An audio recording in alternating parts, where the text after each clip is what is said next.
শাকিব খান ছাড়া আপনার ক্যারিয়ারে সফলতা কতটুকু? আমার মেবি ২২-২৩টা ছবি রিলিজ হয়েছে সো ফার, আরো রিলিজের অপেক্ষায় আছে। শাকিবের সঙ্গে আমার ৫টা ছবি রিলিজ হয়েছে। সো যেটা বললে, বিজলির কথা বললে, দেহরক্ষী, খোঁজ দ্য সার্চ, এগুলো একটাও শাকিবের সঙ্গে না। হ্যাঁ, এটার থার্ড ছবিটা আমার শাকিবের সঙ্গে ছিল, ফুল অ্যান্ড ফাইনাল ছিল, রাজত্ব, হিরো দ্য সুপারস্টার, লাস্ট তো নোলক ছিল। নোলক ছিল। ওগুলো খুব ভালো ছিল, মানুষ আমাদেরকে একসঙ্গে দেখতে পছন্দ করেছে এবং এখনো বলে যে কবে দেখবো একসাথে, that is good.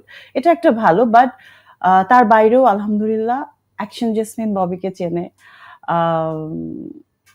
Lady action তারকা বললে ববির নামটা আসে এবং মানুষ এমন একটা সময় আসলে মানুষ আমাদের খুব পেশেন্স এখন কম, আমরা কিছুর জন্য ওয়েট করে থাকি না, বা এত অপশনস আমাদের, এর মধ্যে যে ববি নামটা এখনো মানুষের মুখে আছে, সো আই ডিড সামথিং। ওকে, এটাই লাস্ট ওয়ান। ওকে। চলচ্চিত্রের নায়িকাদের এখন টিকটক, ইউটিউব থেকে সামাজিক যোগাযোগ মাধ্যমেও নিয়মিত পাওয়া যাচ্ছে। এত সহজে পেয়ে যাওয়ার কারণেই কি টাকা দিয়ে টিকিট কেটে সিনেমা দেখা কমিয়ে দিয়েছে দর্শক? এটা আমার একটু মনে হয়, কারণ এতটা অ্যাভেলেবেল কোনো কিছু আমার পার্সোনালি ভালো লাগে না।